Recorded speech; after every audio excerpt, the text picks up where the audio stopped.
नई सुबह देखना, मेरी सुमेधा ससुराल में राज करेगी। माँ की बात उसके कानों में बार बार टकरा रही थी। उनके गर्व पर मनीष के तीखे बोल भारी पड़ रहे थे। उसके मन में प्रश्न घुमड़ रहे थे कि आखिर क्यों हम स्त्रियां दोहरी जिंदगी जीने पर विवश हैं। सर्वगुण संपन्न दादी जब तक जीवित रही, उन्हें दादाजी ने कभी न सराहा, और इस दुनिया से विदा लेते ही वो अचानक से देवी हो गई। दादी का दर्द, मैके की हम चतुर सयानी, ससुर में फूहड़ कहलानी कहकर हमेशा ही बया होता। अक्सर दादी क्यों सहती हो, आप भी घर में काम करती हो। अगर दादाजी कमाते हैं तो वो जब भी जज्बाती होकर कहती, न बेटा, पति सिर्फ सिंदूर नहीं होता, वो स्त्री का भाग्य भी होता है। सुमेधा की पुकार के साथ वो यादों के चक्रव्यूह से बाहर निकली और घर पर एक गहरी नजर डालकर सोचने लगी, यह कैसी सिंदूर की कीमत है जो सिर्फ पत्नी को ही खोखला करती है। कलात्मक और हरियाला प्रवेश द्वार अपनी मालकिन का मिजाज बयां करता। साफ सुथरी करीने से सजी बैठक, जिसमें भीमकाय सोफों पर सुमेधा के हाथों से गढ़े हुए सोफा कवर पड़े थे। ऊपर लटकता झूमर और कोने में हाथ से बने न जाने कितने कला के नमूने मेहमानों को उन पर अपनी नजरें टिकाने को विवश कर रहे थे। उधर दीवार पर टंगी ढाई भाई तीन की सुमेधा के हाथ से बनी जीवंत ऑयल पेंटिंग अपनी मालकिन के सुरुचिपूर्ण होने का परिचय दे रही थी। कोई भी मेहमान घर आता, न जाने कितने हाथों से बने पारंपरिक व्यंजन और उन्हें परोसने और मनोहार सहित खिलाने के तरीका बार बार आने को विवश कर देता आगुन्तक।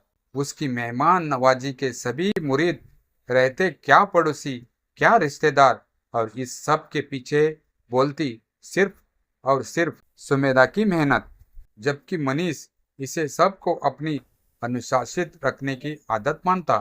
बैठक में अपने बचपन के दोस्त विशाल के साथ बैठा मनीष स्वादिष्ट पकवानों का आनंद लेने के साथ साथ काफी देर से सुमेधा को तानों की बौछारों का निशाना बनाए जा रहा था।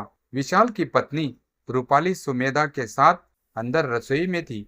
इधर चाय के दौर पर दौर चलते जा रहे थे, उधर सुमेधा की मेहनत भी दोगुनी होती जा रही थी। किसी रिश्तेदार और दोस्तों के सामने सुमेधा की मजाक उड़ाना और उसकी कमी निकालना जैसे मनीष का स्वभाव ही बन गया था। ऐसा नहीं था कि सुमेधा उसे टोकती न थी या विद्रोह न करती, तब मनीष उसे मना ही लेता, मगर अपनी आदत सुधारने का नाम नहीं ले रहा था। आगुन्तक भी उसकी बातों पर हंसने के सिवाय क्या कर सकता था। अभी मनीष अपनी आदत के अनुसार बातें कर ही रहा था कि मनीष की बेटी रुचिका ने बैठक में प्रवेश किया। 10वीं कक्षा की छात्र रुचिका बेहद गंभीर बच्ची थी, जो अपनी माँ का प्रतिरूप भी थी गुणों में। तब काम निपटाकर सुमेधा और रूपाली भी बैठक में आ गए। अब बैठक में रूटीन वाले कामों की बातें होने लगी थी। मनीष ने रूपाली से प्रश्न किया, भाभी जी, आप सुबह कितने बजे तक विशाल को खाना दे देती है? रूपाली ने शालीनता पूर्वक कहा, भैया, ये कॉलेज नाश्ता करके जाते हैं, खाना घर आकर खाते हैं। हंसते हुए मनीष ने कहा, एक सुमेधा है, मैडम से 8:30 बजे तक खाना ही नहीं बनाया जाता। रुचिका ने बेचर रुचिका ने बेचारगी से माँ की तरफ देखा। सुमेधा पानीली आंखों से बस खिसियानी हंसी हंसकर रह गई। तब तक विशाल ने बात संभालते हुए कहा, यार मनीष, तेरी आदत न गई मजाक की अभी तक? बात बदलने की गरज से रूपाली ने सुमेधा के झुमकों की तारीफ करते हुए कहा, बहुत सुंदर डिजाइन है, कहाँ से लिए? सुमेधा के कुछ बोलने से पहले ही रुचिका ने थपाक ने कहा, ये पापा ने नहीं बनवाए आंटी जी, मम्मी को नाना जी ने दिए हैं, बहुत पुराने हैं। मनीष का तो मानो मुंह ही बन गया। आज रुचिका ने भी जैसे कसम खाई ली थी सच बोलने की। उसके हर तीसरी बात में नाना नानी या सुमेधा के नाम लेने से मनीष की जितनी भी मजाक की आदत और खुशमिजाज थी, मानो हवा में उड़ गई कपूर की तरह। उसने खा जाने वाली नजरों से रुचिका को घूरा, मगर वह बिना उसकी ओर देखे पटर पटर किए जा रही थी। अब मनीष को मेहमानों का रुकना एक एक पल भारी हो जा रहा था। किसी तरह उसने वक्त काटा और रूपाली और विशाल के अपने घर वापस जाते ही उसका जब्त किया हुआ लावा बाहर उबल पड़ा। उसने रुचिका को घूरने के बाद सुमेधा को खा जाने वाली नजरों से देखते हुए कहा, देख रहा हूँ आजकल तुमने बहुत बदतमीज बना दिया है अपनी बेटी को। मेहमानों के सामने सारी बनी बनाई इज्जत का कचरा कर बड़ी लड़की को तमीज भी न सिखा पाई तुम। याद रखो, इसे पराये घर जाना है। सॉरी पापा, पर इस बार मैंने सब जानबूझकर किया। चिका ने मनीष से आंखें मिलाकर कहा, जानबूझकर? क्यों? क्योंकि मम्मी तो सबको सम्मान देती है, मगर आप उनकी बुराई किया ही करते हैं बेवजह। फिर मैं इतनी छोटी भी नहीं हूं कि मुझे आपके झूठ और सच में अंतर ना मालूम हो। मम्मी कल रात से कितनी सारी तैयारियों में लगी थी, तो तुम बड़ों के बीच में बोलोगी? मनीष अब भी अपनी बात पर कायम था। हाँ, क्योंकि मुझसे मम्मी का उतरा हुआ चेहरा सह नहीं हुआ। उनकी तारीफ तो दूर, आप खुद उन्हें मेहमानों के सामने नीचा दिखा रहे थे। मुझे उन पर सच में बड़ी दया आ रही थी। मनीष बेटी के इस तीखे तीर पर पका सा गया। उधर रुचिका के साथ उसका 8वीं क्लास में पढ़ने वाला छोटा भाई नकुल भी आज बहन की ढाल बना हुआ था। बेटा, इतना हंसी मजाक तो चलता है, मैं और मम्मी भी तो फ्रेंड्स जैसे ही है ना। मनीष अब थोड़ा शांति से काम लेने चला। हंसी मजाक? पापा, आप सच बताइए, मम्मी इतनी सुबह आपके मन का पूरा खाना बनाकर देती है, जबकि विशाल अंकल बस नाश्ता करके जाते हैं। नकुल भी बोल पड़ा। मम्मी मुझे, नकुल और आपको, दादी को खुश करने के लिए दिन रात एक टांग पर नाचती है, और बदले में उन्हें क्या मिलता है? बस सबके सामने अपनी इंसल्ट। रुचिका रुआसी हो आई थी। आपके आए दिन के सरप्राइज वाले लोगों के इनविटेशन को मम्मी बिना किसी विरोध के सब करती है, मगर आप रत्ती भर भी नहीं सोचते कि मम्मी के दिल पर क्या गुजरती होगी।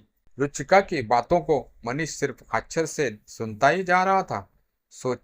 उसने सोचा भी न था कि उसकी गोद की गुड़िया इतनी बड़ी कब हो गई, जो अपने पिता को भी राह दिखाने लगी। उसने सच्चे दिल से कहा, सॉरी बच्चों, मैं कोशिश करूंगा कि ये आदत बदल डालूं। थैंक यू पापा, बच्चों ने मुस्कुरा कर कहा। हमने कई बार मम्मी को आपके सम्मान के लिए झूठ का सहारा लेते हुए भी देखा है, जबकि नाना जी की गिफ्ट की गई चीजों को आपकी लाई हुई बता देती है। अगर वो मेहमानों के लिए सब कुछ कर दे और सिर्फ बात ही न करे आपके मेहमानों से, तब भी आपको पता चल जाएगा कि मम्मी क्या अहमियत रखती है हम सब की जिंदगी में।